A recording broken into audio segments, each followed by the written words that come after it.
एक सेठ जी थे, कभी जीवन में इन्होंने दान किया नहीं, 1 रुपया दान नहीं किया, कभी तीर्थ नहीं गए, कभी गंगा जी ना नहाए, कभी जमुना जी नहीं नहाए, कभी किसी ब्राह्मण को बुला के भोजन तक नहीं कराया। इतना कंजूस ये सेठ था, इसीलिए गांव के लोगों ने इसका नाम दानचंद रख दिया था, उल्टी बैंक रख दी।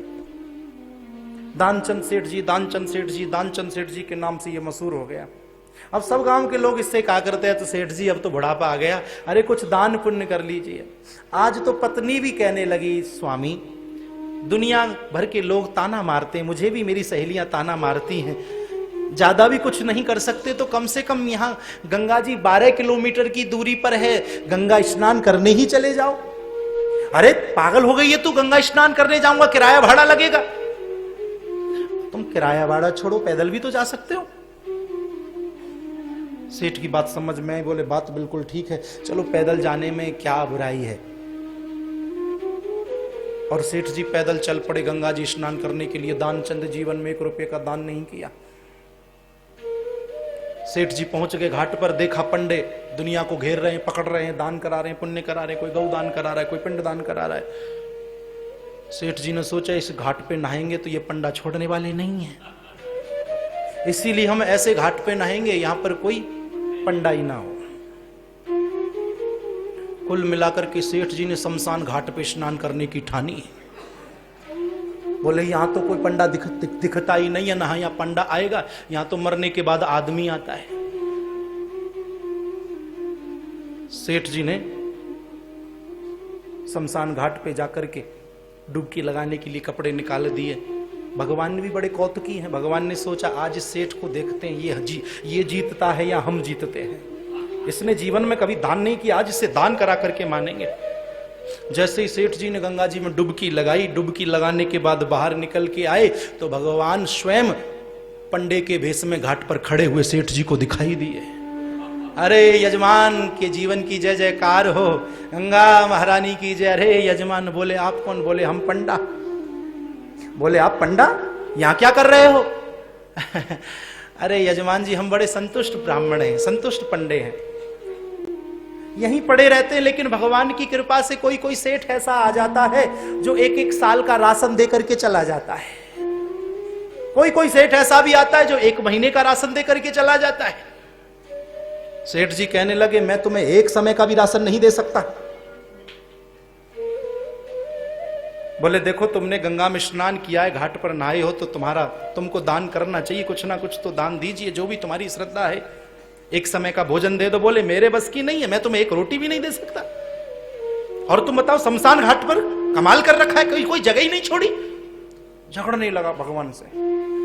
भगवान बोले देखो सेठ जी, स्नान आपने किया है, कुछ ना कुछ तो दान करना पड़ेगा। बोले मेरे पास कुछ नहीं है, बहाना मारने लगा। भगवान से कहां बचने वाला था। भगवान बोले कुछ नहीं है तो एक काम करो, उधार दान दे दो। उधार? सेठ ने सोचा ऐसे उधार कौन सा ये लेने जा रहा है और क्या है। बोले कितना उधार दान लोगे? बोले जो आपकी श्रद्धा है। बोली मेरी श्रद्धा तो 1 धेले की है। भगवान ठहरे, बोले ठीक है यजमान, आपकी 1 धेले की श्रद्धा है तो 1 धेले का आप संकल्प कर दीजिए, उधार दान कर दिया। बोले हम तुम्हारे घर आकर के ले लेंगे। सेठ ने अपना पता भी नहीं बताया और सीधा सेठ 12 किलोमीटर चल के गया था, 12 किलोमीटर चल के आया, घर में पहुंचा, जाके चारपाई पर लेटा, थक चुका था। जैसे ही सोने वाला था, भगवान तो अंतर्यामी ठहरे, महाराज सेठ जी के दरवाजे पे आकर के जजमान के जीवन की जय जयकार कर दी। सेठानी ने पूछा, बोले क्या बात है? बोले सेठ जी कहाँ है? बोले अंदर हैं। बोले उन्होंने 1 पैसे के 1 धेले का दान किया था, उधार अपनी उधार लेने आए हैं, वो घर आ चुके हैं। सेठानी दौड़ी दौड़ी गई, सेठ जी को कहा, बोले हाँ क्या बात है? बोले पंडा आया है, तुम गंगा स्नान करने गए थे, 1 धेला उधार करके आए थे। बोले वो इतनी जल्दी आ गया, उधार मांग रहे हैं। बोले जाकर के कह दे सेठ जी बीमार हो गए। सेठानी दौड़ी दौड़ी पहुंची, बोले देखो ऐसा है, सेठ जी तो बीमार हो गए। भगवान ठहरे, बोले यजमान बीमार, और हम अपने यजमान बीमार को कैसे छोड़ करके जा सकते हैं? इसीलिए यहीं जब तक रोकेंगे, चाहे 5 दिन लगे चाहे 7 दिन रखें, जब तक सेठ जी ठीक नहीं हो जाते हम यहीं रहेंगे और यहीं खाएंगे पिएंगे। जब यजमान ठीक हो जाएंगे तब उनसे एक धेला लेकर के चले जाएंगे। सेठानी वापस लौट कर के आई सेठ जी से। सेठ जी ने पूछा क्या कह रहा है? बोले कह क्या रहा, ये कह रहा है जब तक सेठ जी ठीक नहीं होंगे यहीं खाएंगे यहीं पिएंगे यहीं रहेंगे। सेठ जी बोला ये तो मामला गड़बड़ हो जाएगा, एक काम कर तू जाकर के ये कह दे सेठ जी मर गए। बोले मैं? अरे कह दे, नाटक में कर लूंगा, उसकी चिंता मत कर तू। अब तो सेठानी रोती रोती गई पंडा से जाकर के, बोले वह तो बर्बाद हो गई, मेरे सेठ जी तो चले गए। भगवान बोले अरे देवी तुम कहां जाओगी, हम ही इसका प्रचार प्रसार कर देते, गांव वालों को बुलाना चाहिए, ले जाने वाले भी तो चाहिए। अब तो भगवान ने स्वयं जाकर के पूरे गांव में प्रचार प्रसार कर दिया। दानचंद जी नहीं रहे, दानचंद जी नहीं रहे, दानचंद जी नहीं रहे।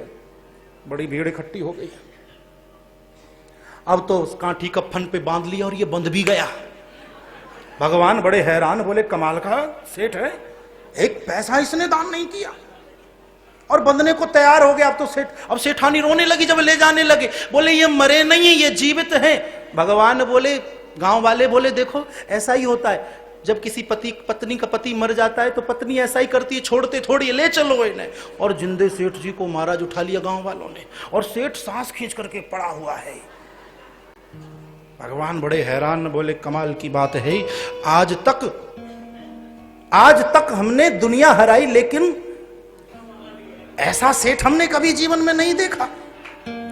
अब मन ही मन भगवान सोच रहे क्या करें, सेठ भी सोच रहा है कि होगी देखी जाएगी, दूंगा नहीं चाहे कुछ भी हो जाए। कुल मिलाकर के ये शमशान पर ले गए, शमशान घाट आ गया, लकड़ी वगैरह जो है लगा दी, चिता पर रख दिया। भगवान बोले ये मर जाएगा लेकिन देगा नहीं, जलने की तैयारी।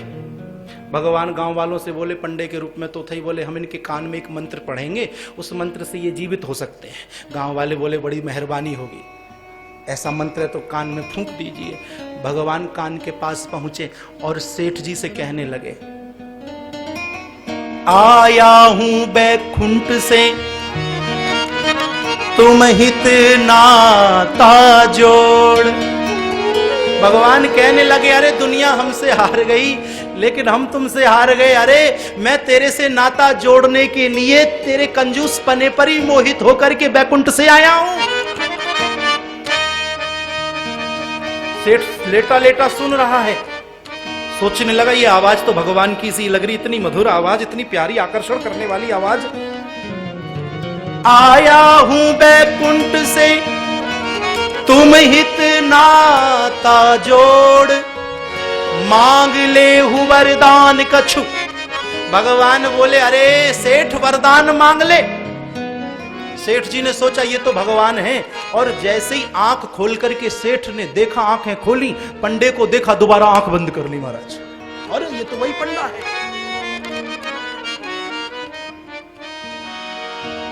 भगवान बोले अरे वरदान मांग लियो कछु, आया हूं बैकुंठ से तुम हित नाता जोड़, मांग लियो वरदान कछु। सेठ जी धीरे से बोला धेला देओ छोड़। अगर धेला छोड़ देते हो तो मैं खड़ा हूं, वरना खड़ा तो महाराज। ऐसी ऐसी दुनिया है। किसी संत से ये सुंदर प्रसंग सुना था, नर्मदा नदी के किनारे पर। आपको श्रवण कराते हुए सिर्फ मैं इतना कहूं, जीवन में किसी के काम आ सको तो काम आना सीखिए। देखो